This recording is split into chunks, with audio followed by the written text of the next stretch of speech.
안녕하십니까. 생생매거진 오늘 박은정입니다. 코로나19 방역 조치가 완화되면서 여행 수요가 그야말로 폭발적으로 증가하고 있습니다. 경상북도가 어제 2030 경북 관광 비전 선포식을 열고 경북 관광의 새로운 비전과 전략을 발표했는데요. 리얼 코리아 경북 글로벌 K관광 선도라는 비전 아래 관광객 1억 명, 외국인 관광객 300만 명, 관광 수입 5조 원이라는 목표를 제시했습니다. 이를 위해서 매력적이고 우수한 관광 자원을 상품으로 개발하는 한편 관광과 스마트 기술을 결합해서 고부가 가치를 창출한다는 계획인데요. 지난해 경북을 찾은 관광객이 4천만 명으로 코로나19 이전 수준으로 빠르게 회복하고 있다고 합니다. 변화한 관광 추세에 발맞추기 위해서 경북문화관광공사가 빅데이터에 기반한 시군 관광 컨설팅에도 나서고 있는데요. 모쪼록 각 지역의 여건에 맞는 맞춤형 마케팅 전략으로 보다 많은 관광객들이 지역을 찾게 되기를 기대해 봅니다. 3월 17일 금요일 생생매거진 오늘입니다. 먼저 안동과 포항, 울릉 연결해서 그곳 날씨와 소식 듣겠습니다. 안동입니다. 오늘 아침 안동 1도, 봉화 영하 1도로 시작해 낮에는 안동 14도까지 오르겠고요. 대부분 지역이 10도에서 15도의 분포로 어제와 비슷하겠습니다. 다만 지역 전역에 건조주의보가 발효 중인 가운데 곳곳에서 화재 사고가 발생하고 있습니다. 시료 습도가 35% 아래로 떨어져 있고 당분간 뚜렷한 비 소식도 없어 계속해서 대기가 건조할 전망입니다. 주말 동안 야외 활동 많이들 하실 텐데요.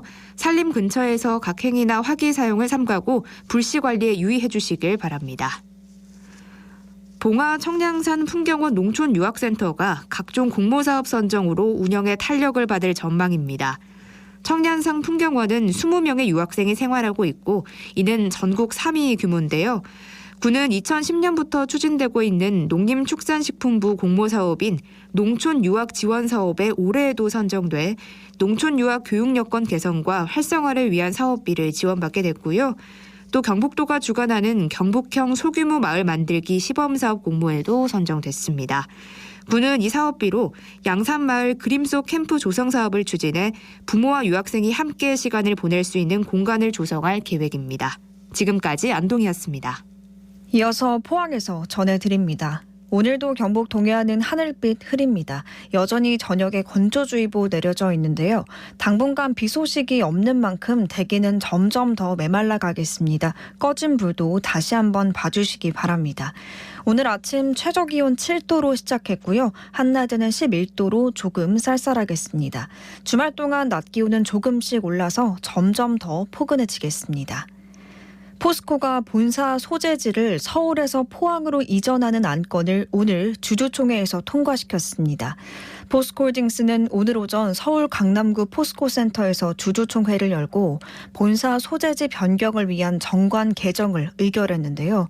이번 주주총회 의결로 본사 포항 이전은 이제 최종 확정된 겁니다. 앞서 포스코는 지주사 체제로 전환하는 과정에서 포스코홀딩스의 본사를 서울에 두기로 했었지만 포항 시민들의 거센 반발을 샀는데요. 협의 끝에 지주회사 소재지를 이달까지 포항으로 이전하기로 합의한 바 있습니다. 지난 1년간 지역의 큰 현안이었던 포스코 지주회사 소재지의 포항 이전 안건이 마침내 주주총회를 통과한 데 대해서 포항시도 환영한다는 뜻을 밝혔는데요. 포항시는 기업이 지방에서 필요한 우수인재를 확보할 수 있도록 지역인재 양성에도 적극 참여하겠다고 밝혔습니다. 지금까지 포항이었습니다. 이어서 울릉입니다. 울릉도와 독도는 맑은 하늘 보이고 있습니다. 현재 기온은 어제와 비슷한 9도, 습도는 58%입니다.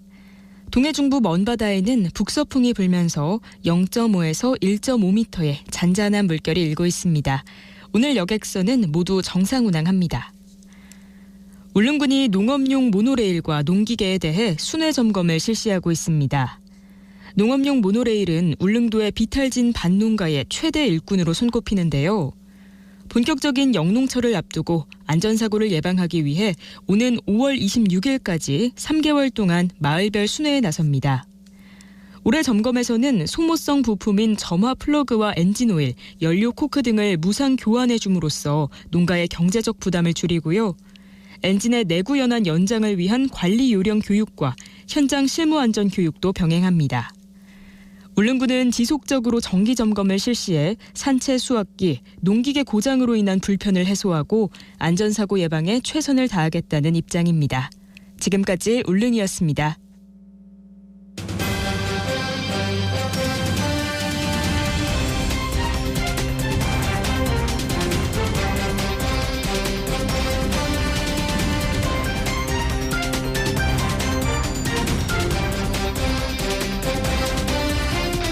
생생매거진 오늘 함께하고 계십니다. 최근 노란 봉투법으로 알려진 노동조합법 개정안이 국회 환경노동위원회를 통과했습니다. 이와 관련해서 사회 각층에서는 첨예한 대립이 일어나고 있는데요. 노란 봉투법이 어떤 법인지, 이 찬반 양측의 입장은 어떤지 최지연 변호사의 내로남불에서 자세히 알아보도록 하겠습니다. 어서 오십시오. 네, 안녕하세요. 예, 지금 논의되고 있는 이 노란 봉투법, 이 내용이 뭔지 좀 설명을 해주세요. 네, 정확한 명칭은 노동조합 및 노동관계조정법 일부 개정 법률안입니다. 대상이 되는 죄송합니다. 대상이 되는 구체적인 법조항은 제2조와 3조인데요. 네. 국회 환경노동위원회에서 지난 1월 21일 전체 회의를 열고 이 개정안을 의결했습니다. 내용은 크게 세 가지라고 보시면 되는데 단체 교섭에서의 사용자 범위 확대, 파업의 대상 확대, 그리고 기업의 손해배상 청구 제한 이렇게 보시면 됩니다. 네, 세 가지 내용에 대해서 좀 더 구체적으로 한번 살펴보겠습니다. 우선 사용자 범위 확대 어떤 내용입니까?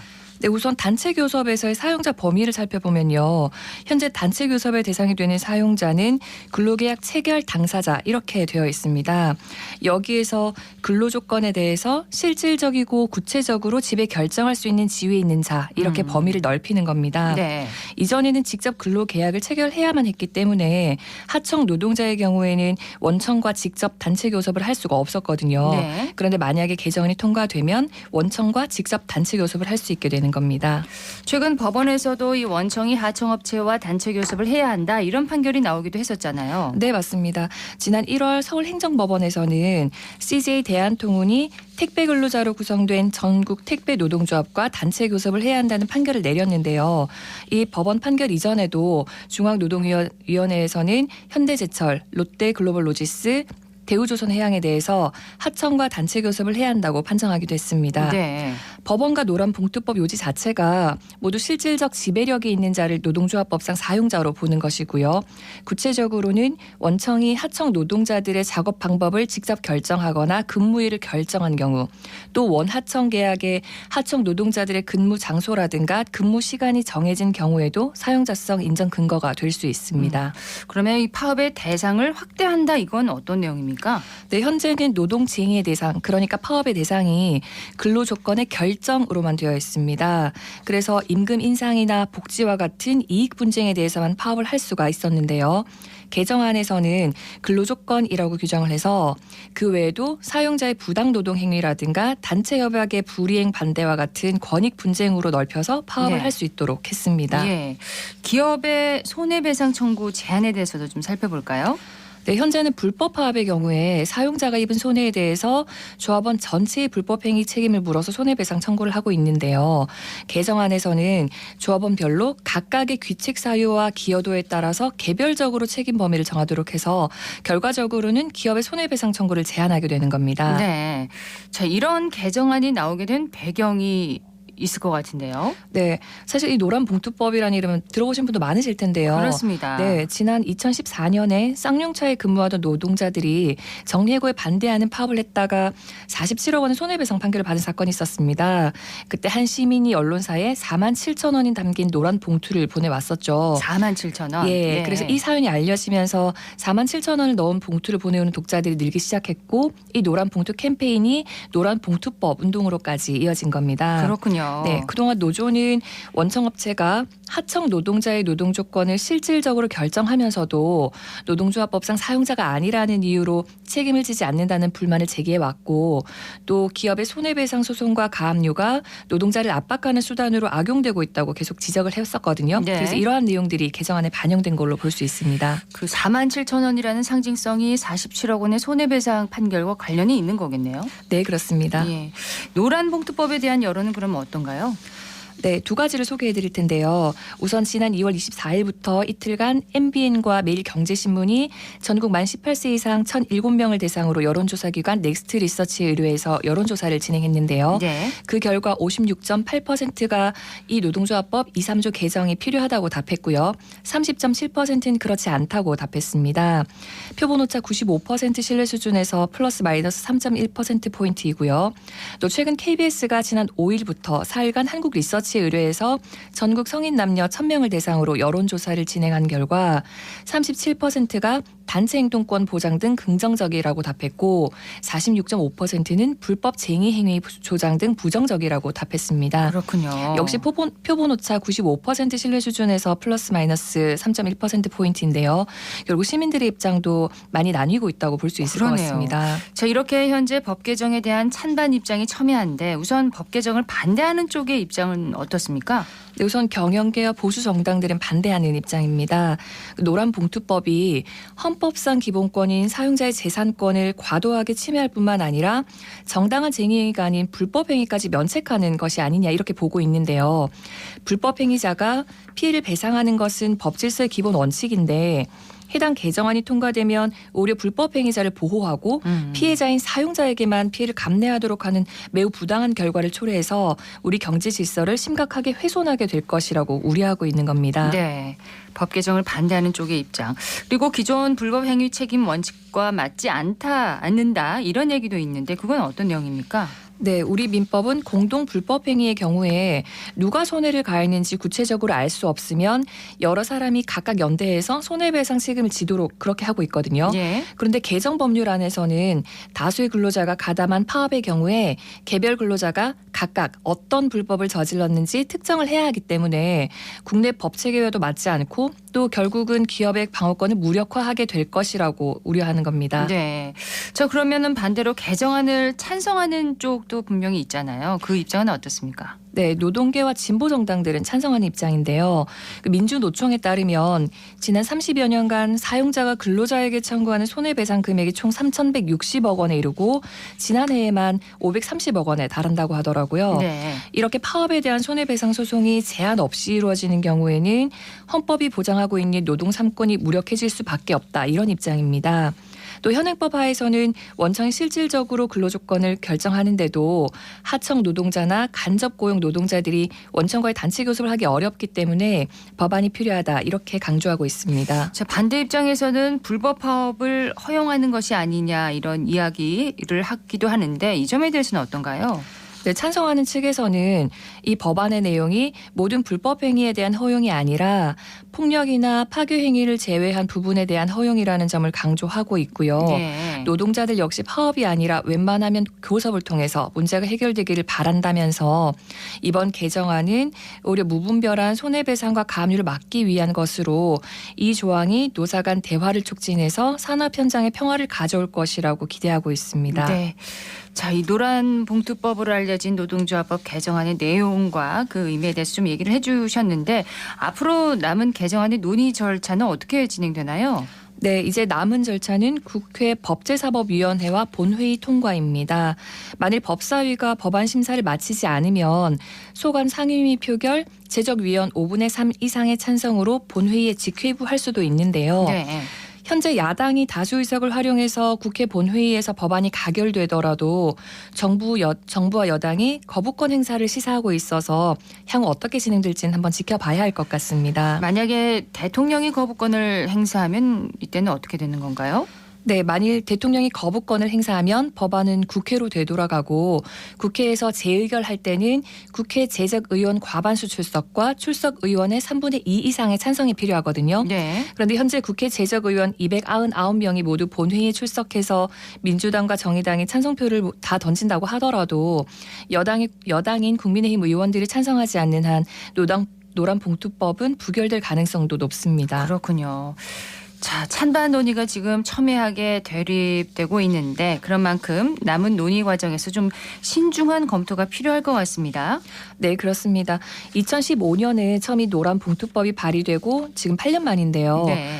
노동자의 근로 3권이라든가 사용자의 재산권 모두 헌법이 보장하는 권리인 건 마찬가지거든요. 그렇죠. 그래서 노사관계에 큰 변화가 예상되는 만큼 현재 또 찬반 의견도 팽팽하기 때문에 향후 신중한 검토가 또 필요할 것 같습니다. 네, 오늘은 노란 봉투법 찬반 논란에 대해서 최지연 변호사와 얘기를 나눠봤습니다. 최 변호사님 고맙습니다. 네, 감사합니다.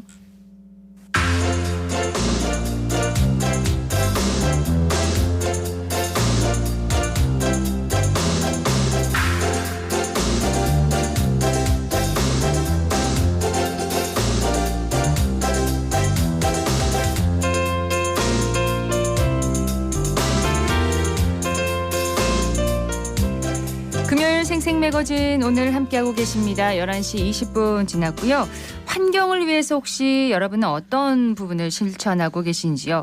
가장 쉬운 방법 중에 하나는 친환경 세제로 알려진 EM 배양액을 사용하는 거라고 하는데요. 대구에서는 북구와 중구에서 EM 배양액을 주민들에게 무료로 나눠주고 있다고 합니다. 윤가영 리포터가 다녀왔다고요? 네, 그렇습니다. 저는 북구 침산 3동 행정복지센터에 다녀왔는데요. 아쉽지만 선착순으로 270여 명에게만 드리기 때문에 한 손에는 번호표를 또 다른 한 손에는 EM 배양액을 담을 1.8리터 빈 용기를 들고 길게 줄을 선 모습이었습니다. 번호표를 가지고 있어야만 이 배양액을 받을 수가 있는 거군요. 네, 그렇습니다. 네. 선착순으로 270여 명에게만 드리기 때문에 그런데요. 그렇군요. 제가 오전 10시쯤 도착을 했는데 번호표가 벌써 150번이 넘어가고 있었습니다. 현장으로 함께 떠나보시죠. 번호표 주세요. 네, EM 받으러 왔습니다. 지금 한 150명 정도 EM 받아가셨습니다. 침산 3동 같은 경우는 보통 11시 한 반 정도 되면 270병 다 소진됩니다. 매주 침산 3동 화요일 저희들이 보고하고 있습니다. 네, 안녕하세요. 저는 북구간 내 행정복지센터에서 EM을 배부하고 있는 권기현이라고 합니다. 제가 나눠주고 있는 것은 유익한 미생물을 조합하여 만든 친환경 유용 미생물 EM입니다. 설거지나 청소할 때 세제 대신 사용하시거나 신발장 욕실, 싱크대 배수구 등 생활 악취 제거, 화분 영양제 사용 등 일상생활에서 광범위하게 다양한 용도로 활용할 수 있기 때문에 주민들 반응이 좋습니다. 2019년 이계동을 시작으로 요일별 선착순 1인 270분에게 인당 1.8리터를 무료로 보급하고 있습니다. 2019년 당시에는 EM에 대해 생소하게 생각하신 분들이 많으셔서 EM 자체가 무엇인지 또 어떻게 사용해야 하는지를 설명하여 했지만 지금은 주민분들이 먼저 EM 발효액 효능을 아시고 많이 받아가시고 있습니다. 화학세제를 대신한 EM 배양액 사용으로 생활하수의 오염도를 낮춰 일상 속 친환경 생활을 실천하고 쾌적한 우리 집을 만들 수 있는 EM 많이 사용해 주시면 고맙겠습니다. 북구에서 2019년부터 이미 주민들에게 무료로 EM을 배부를 했고 또 침산 3동에 이 오전 중에 준비한 270병 분이 다 소진된다는 걸 보니까 인기가 정말 많은가 봐요. 네, 그렇습니다. 이 EM 배양액은 사용할 수 있는 곳이 워낙 다양해서 주민들에게 정말 인기가 많은데요. 이야기도 들어봤습니다. 전에부터 할 때마다 계속 받아가서 하수도 같은데 뭐 이런데 사용하니까 좋아가지고 왔어요. 165번. 오늘은 별로 안 많아요. 막 기다리고 이랬는데 참 이거 좋은 것 같아요. 화초를 좋아하기 때문에 빨래할 때 넣어서 세제하고 같이 쓰니까 냄새가 없는 것 같아요. 꽃에는 또 뭐 얼만쯤 소주병에 뭐 한 병 이어가지고 꽃에다 주면 꽃이 좋고 행주 같은 거, 뭐 도마 같은 거, 칼 이런 거 소독시키고. 물하고 해갖고 희석해갖고 그래서 싹 씻어갖고 하면 헹구니까 뽀딱뽀딱 소리 나면 그냥 씻는 것보다 훨씬 깨끗해요. 빨리 빠는 데는 뭐 이거 한 반쯤 세탁기에는 한 반쯤 붓거든요. 비누 냄새 같은 거 그게 전혀 안 나요. 유리 닦는 그 세정액 있잖아요. 그거보다 이게 훨씬 더 깨끗하게 잘 닦이더라고. 예, 전 작년에 1년 내에 받고. 처음에 이게 지나가는데 보니까 브랜카드를 붙여놨더라고요. EM 공짜로 배부한다고 매주 화요일마다 4번 정도 꼭 받아가서 사용하고 있습니다. 한 일주일 정도 사용하는데 행주나 뭐 변기 청소 이런 데도 좀 사용하고 하초에 1.8리터에 소주잔 한 잔 정도 희석해서 쓰면 하초가 정말 잘 자라요. 지나가다가 이거 뭐냐고 묻는 사람이 많아요. 그래서 이렇게 EM에 대해 설명을 해주면 나도 한번 받아볼까 이러면서 받아가면 다음부터 꼭 와요 또. 해보니까 좋더라고. 근데 이게 친환경 세제잖아요. 네. 생활에서 활용할 뿐만 아니라 식물에도 줘도 아무 해가 되지 않나 봐요. 네, 그렇습니다. 예, 정말 유용하게 사용들을 많이 하고 계시네요. 네, 주민들의 이야기처럼 각종 악취 제거와 청소 또 세탁, 설거지까지 다양한 용도로 활용을 할 수가 있는데요.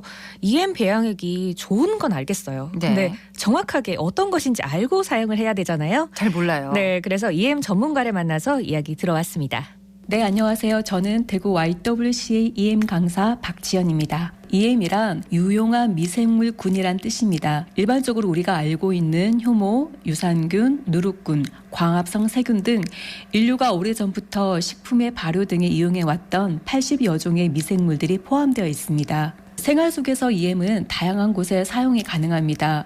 EM의 효능 중에 물의 자정 능력을 회복시키는 것이 있는데 우리가 물을 사용하는 모든 곳에 사용이 가능합니다. 이를테면 설거지할 때나 청소, 빨래, 목욕 등 물의 발효액을 희석해서 사용하시면 됩니다. 특별히 사용할 때 주의할 점은 없습니다. EM 원액을 그대로 사용하셔도 좋고 발효액을 만들어 사용하셔도 좋고요. 그런 여건이 안 된다면 시중 판매 제품을 구입하셔서 사용하시면 되겠습니다. 네, 지금 지구가 많이 아픕니다. 우리의 생활 속의 작은 실천들이 물을 살리고 다음 세대에게 좀 더 건강한 환경을 남겨줄 수 있도록 다 같이 EM 사용을 실천하면 좋겠습니다. 네, 배양액은 원액을 구매해서 쌀뜨물과 설탕을 넣어서 만들 수가 있습니다. 네. 유용 미생물 배양액 사용으로 환경을 지켜보시는 건 어떨까요? 이렇게 EM 배양액은 뭐 매주 이렇게 나눠주시나 봐요. 네, 그렇습니다. 3월부터 12월까지 무료로 배부를 하는데요. 자세한 사항은 각 행정복지센터에 문의하시면 되겠습니다. 네, 윤가연 리포터 소식 잘 들었습니다. 고맙습니다. 네, 윤하의 노래 듣겠습니다. 혜성.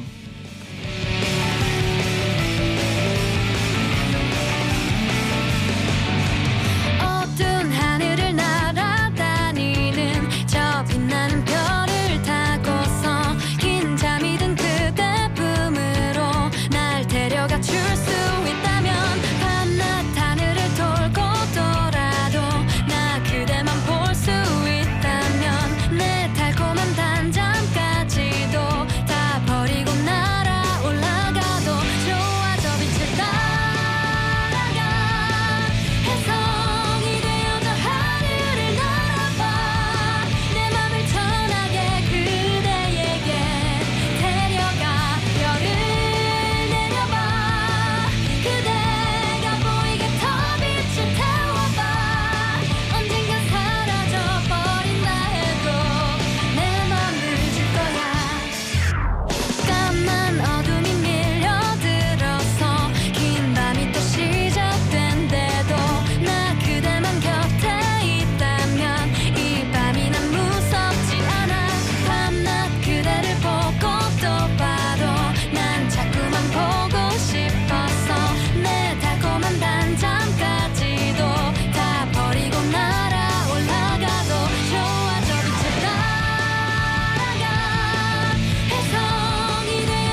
묻고 듣고 생각과 마음을 나누는 방송.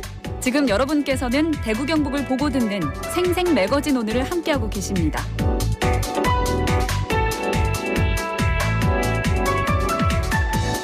(11시 30분) 지났습니다. 생생 매거진 오늘 금요일 순서 함께하고 계신데요. 기자의 눈으로 지역의 현안과 이슈를 들여다봅니다. 오늘은 영남일보 정우태 기자와 함께합니다. 어서 오세요. 안녕하세요. 예, 오늘 정 기자가 들여다볼 이슈는 뭔가요? 네, 신산업과 인재입니다. 신산업과 인재. 산업 현장의 인력난이 심각하다는 이야기는 뭐 하루 이틀 얘기가 아니잖아요. 네, 맞습니다. 실제 현장 취재를 가보면 공통적으로 하는 이야기가 일할 사람이 없다는 말입니다. 특히 대구는 만성적인 인력난에 시달리고 있는데요. 산업통상자원부의 산업기술인력 수급 실태 조사 결과를 보면 대구의 산업기술인력 부족률은 3.7%로 충북 다음으로 전국에서 가장 높습니다. 이게 지역별로도 편차가 좀 심한 편인가요? 네, 아무래도 수도권 과밀화에 따른 부작용도 점차 심화되고 있는데요. 현재 경기, 서울 산업기술인력 부족률은 각각 2.5%, 2.1%로 평균 이하인데요.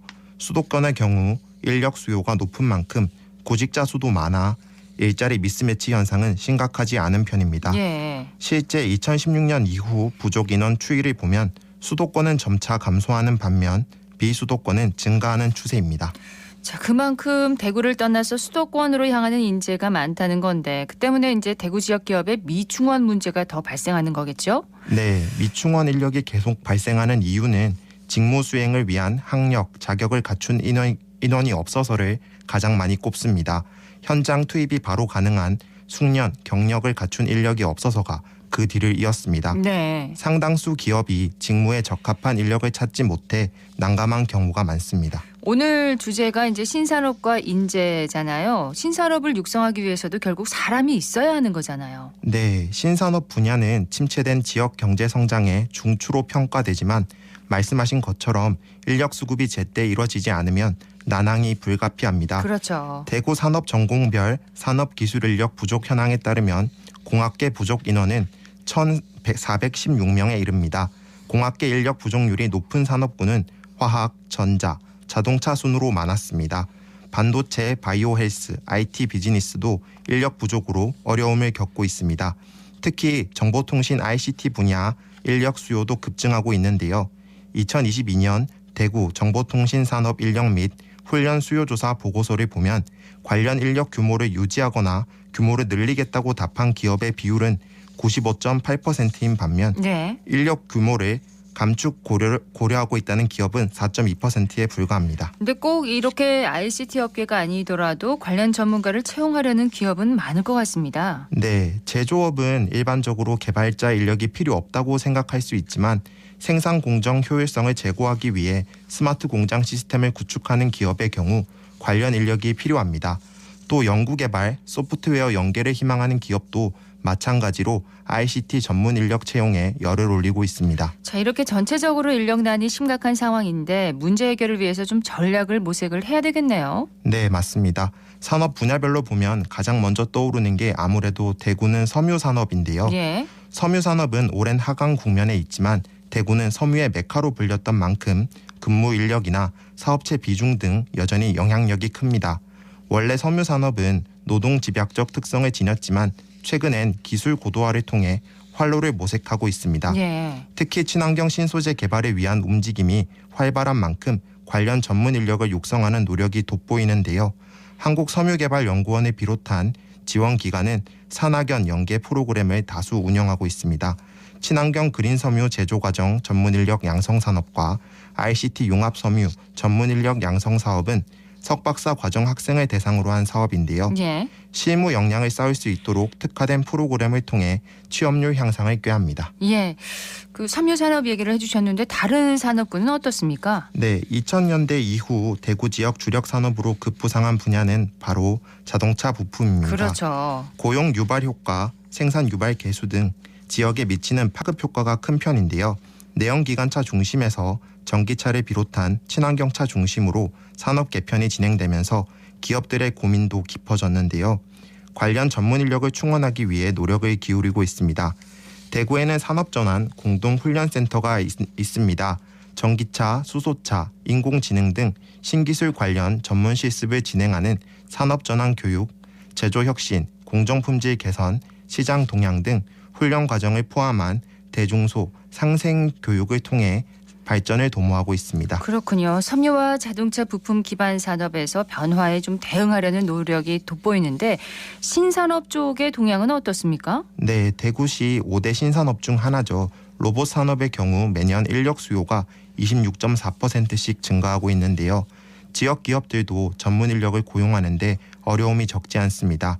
실무용 인재를 양성하는 산학연 프로젝트가 추진되고 있는데요. 또 구미에는 로봇 직업 혁신센터도 운영 중입니다. 단기 과정과 개별 프로젝트에 참여하는 장기 과정이 마련돼 있습니다.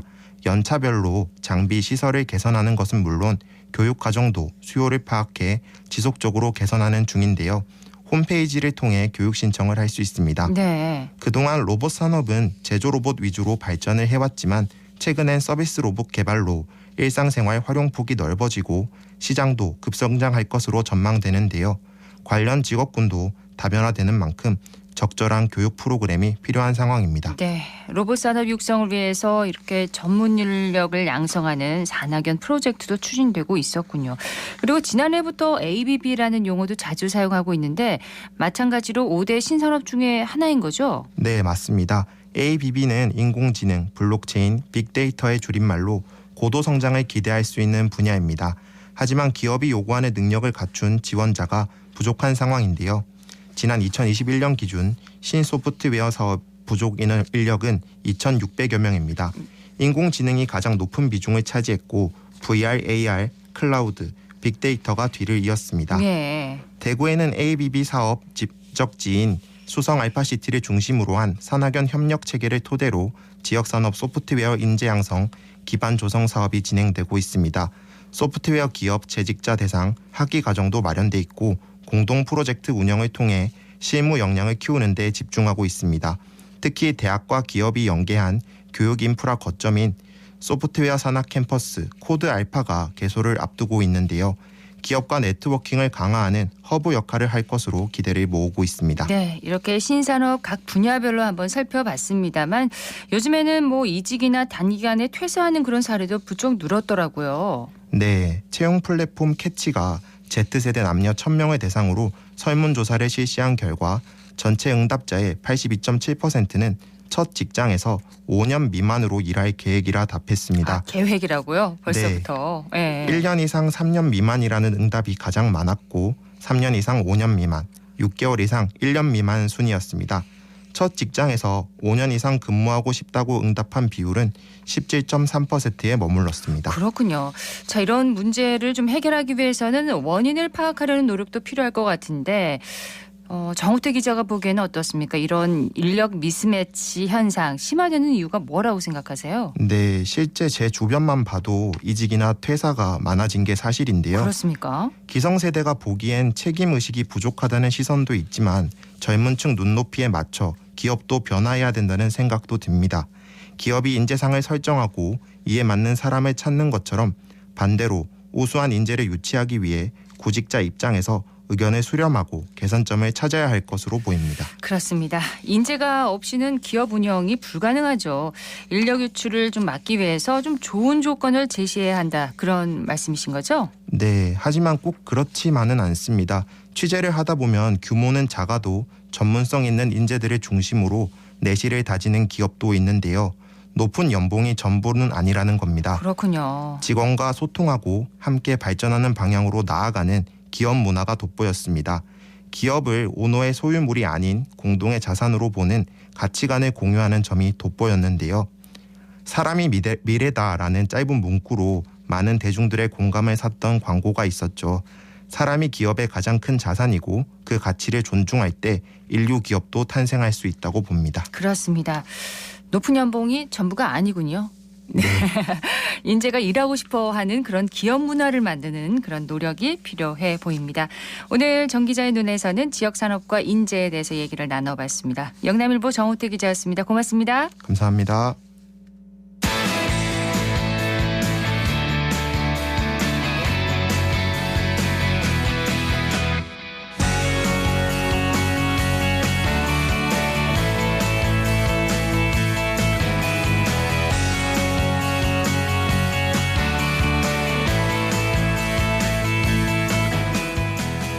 11시 40분 지났습니다. 생생한 스포츠 현장 속으로 들어가 봅니다. 생생스포츠 대구일보의 이동현 기자와 함께합니다. 어서 오세요. 안녕하십니까. 자, 프로야구 시범 경기 소식부터 얘기를 해봐야겠죠?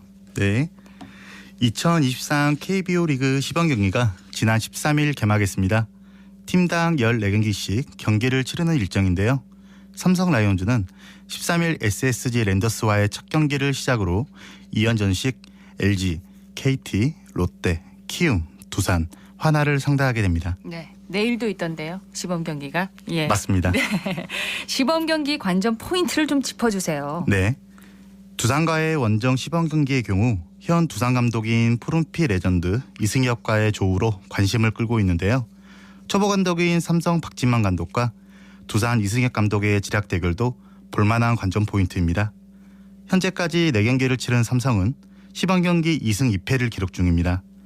정규 시즌 개막은 다음 달 1일 토요일입니다. 예. 이날 삼성은 홈에서 NC와 정규 시즌 개막 첫 경기를 갖습니다. 자, 지난 13일 SSG 랜더스와의 첫 경기가 있었잖아요. 그때 경기는 어땠습니까? 지난 13일 삼성 라이온즈는 SSG 랜더스와 시범 경기 첫 시합을 가졌는데요. 삼성은 이날 투수진의 호투와 김태훈의 2타점 결승타에 힘입어 SSG를 상대로 3대1 승리를 거뒀습니다. 선발 투수로는 올해 정규 시즌 1선발이 확실시되는 북캐넌이 출국했고 SSG는 박종훈이 나왔습니다. 북캐넌은 지난 시즌 11승 8패, 평균 자책점 3.04를 기록하며 삼성 마운드를 책임졌습니다.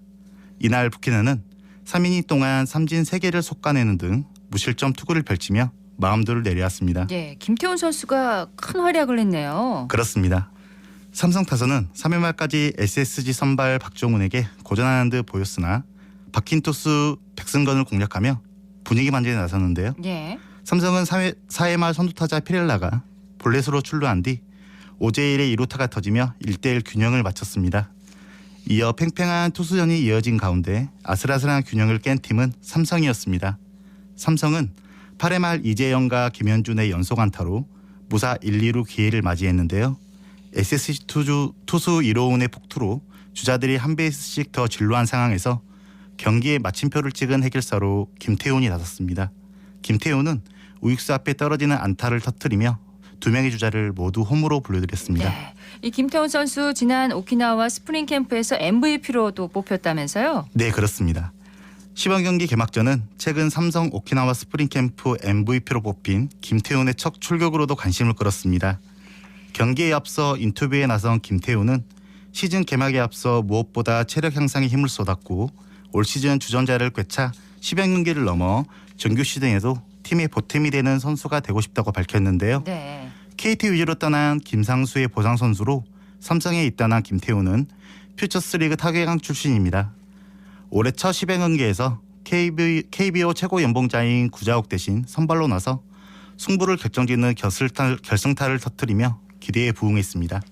또 SSG 추신수가 날린 홈런성 타구를 낚아내는 등 수비에서도 맹활약했습니다. 네, 김태훈 선수의 거는 그 삼성 팬들의 기대가 정말 클 것 같습니다.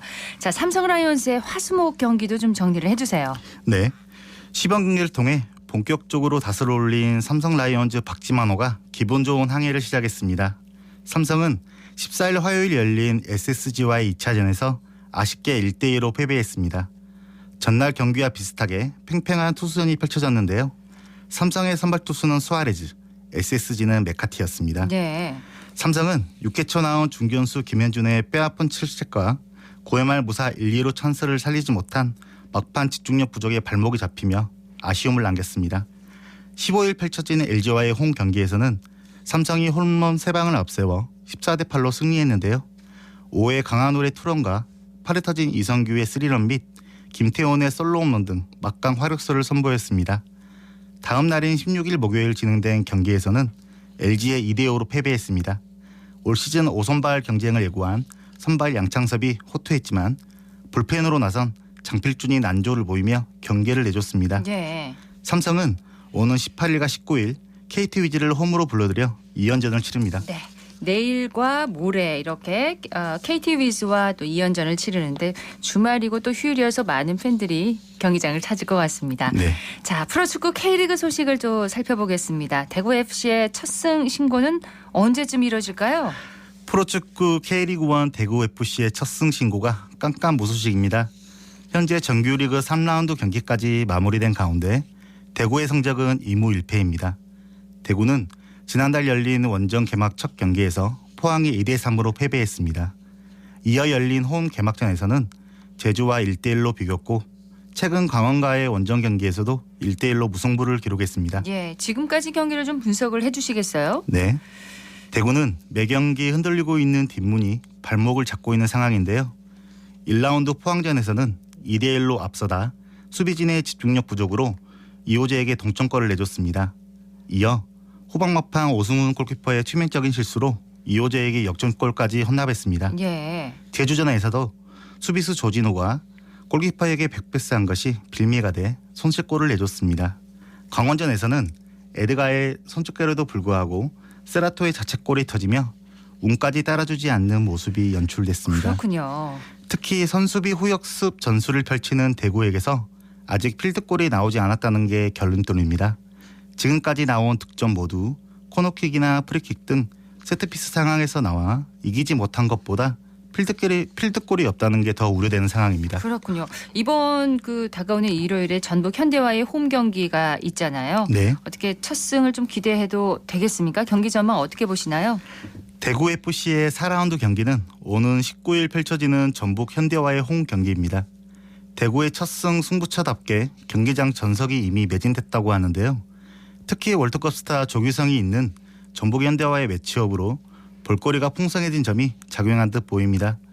이를 반영하듯 이번 경기는 세징야와 조규성의 에이스 맞대결로 이목이 집중되는 양상입니다. 네. 이 밖에 세징야와 더불어 지난 강원과의 3라운드 경기에서 올 시즌 첫 골을 맛본 에드가와 고작이 고재현의 눈부신 활약이 있어야만 좋은 승부를 펼칠 수 있을 것으로 보입니다.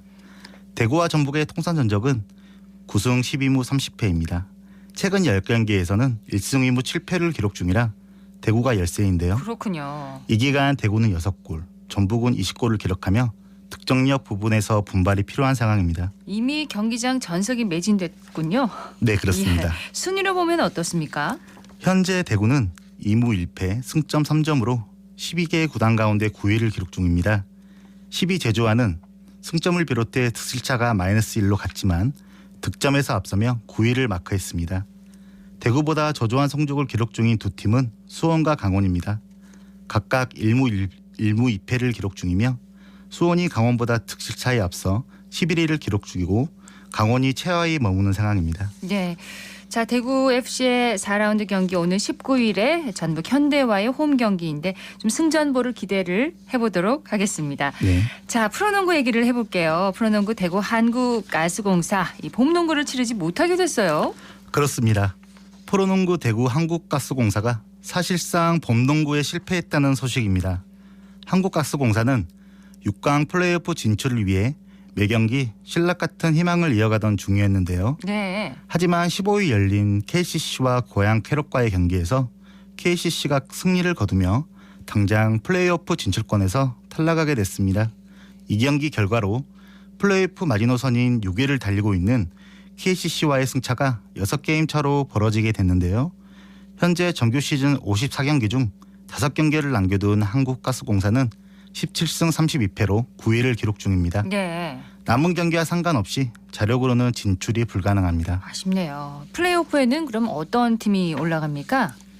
5위를 달리고 있는 고양 캐롯의 거치에 따라 경우의 수가 존재합니다. 캐롯은 이달 말까지 KBL 가입비 격인 특별회비 10억 원을 납부해야만 6강 플레이오프에 진출할 수 있는 자격이 생깁니다. 만약 특별회비 미납으로 캐롯이 빠질 경우 7위에 이름을 올린 구단이 플레이오프에 진출하게 되는데요. 현재 7위는 20승 18패를 기록 중인 수원 KT이며 8위는 17승 30패의 원주 DB입니다. 네. 한국가스공사와의 승차는 각각 3.5게임, 1게임입니다. 사실상 불가능에 가까운 경우지만 한국가스공사가 남은 경기 모두 최선을 다해야 하는 명분은 충분합니다. 네, 한 주간의 스포츠 소식을 종합했습니다. 생생 스포츠 오늘도 잘 들었습니다. 대구일보의 이동현 기자 고맙습니다. 감사합니다.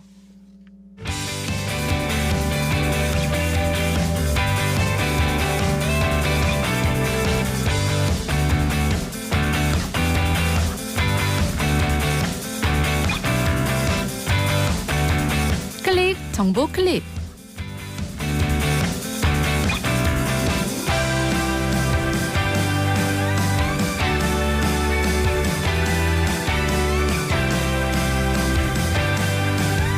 (3월 31일) 서대구역 개통 1주년을 맞아 서구에서는 다양한 이벤트와 행사를 개최합니다.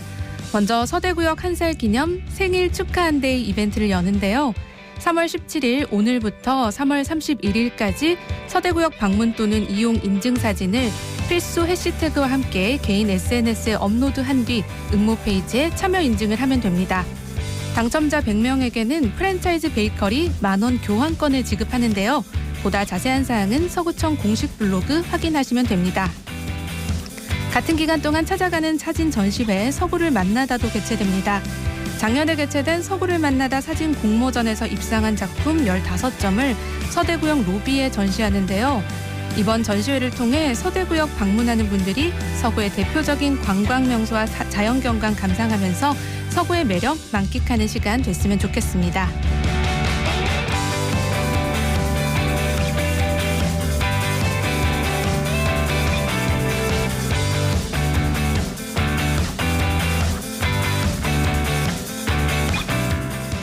봄 기운이 완연해지면서 대구의 봄꽃 명소가 상춘객들의 발걸음을 재촉하고 있습니다.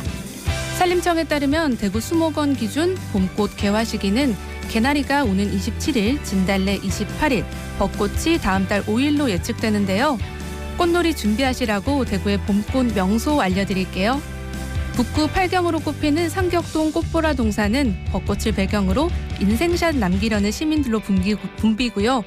서구 중리동 꽃동네 아파트 1호는 오래된 벚나무가 많아서 주민들 사이에서 벚꽃 명소로 각광받고 있습니다. 달서구 상인동 월곡역사공원은 4월 중순부터 겹벚꽃이 피면서 떠오르는 명소로 입소문을 타고 있는데요. 소개해드린 장소 중 마음에 드는 곳 골라서 봄 기운 가득 느끼고 오면 좋겠네요.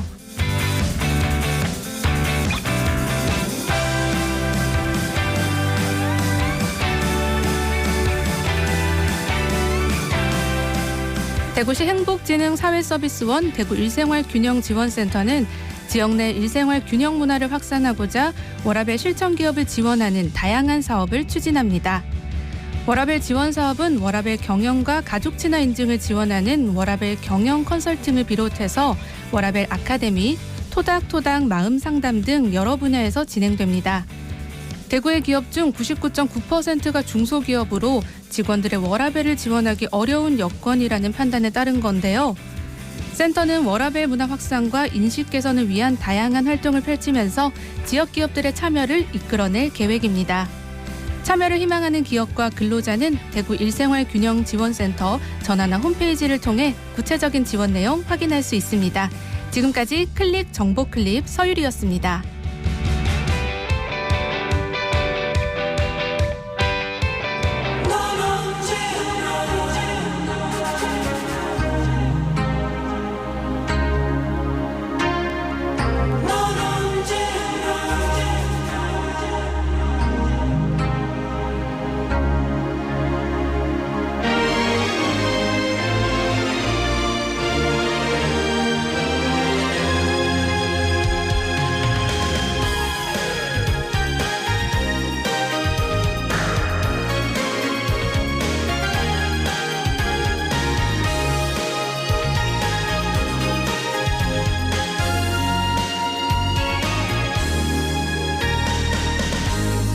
하루하루 늘어갈 뿐이야.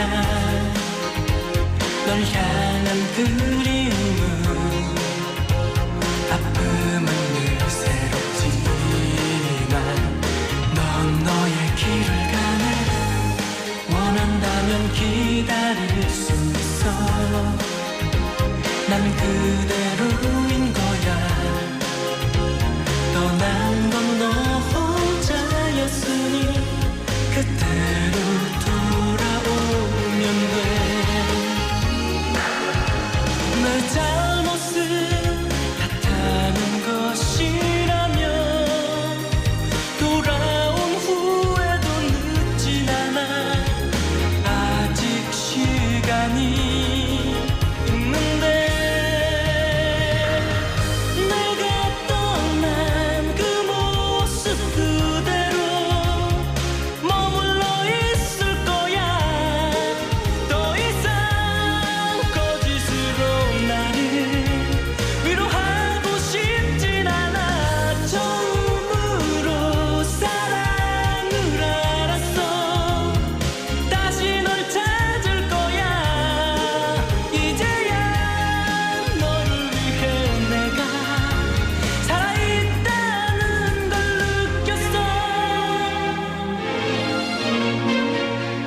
모노의 넌 언제나 들었습니다. 대구시의회가 어제 대구시가 제출한 어르신 무임교통 지원 조례 개정안에 대한 심사를 유보했습니다.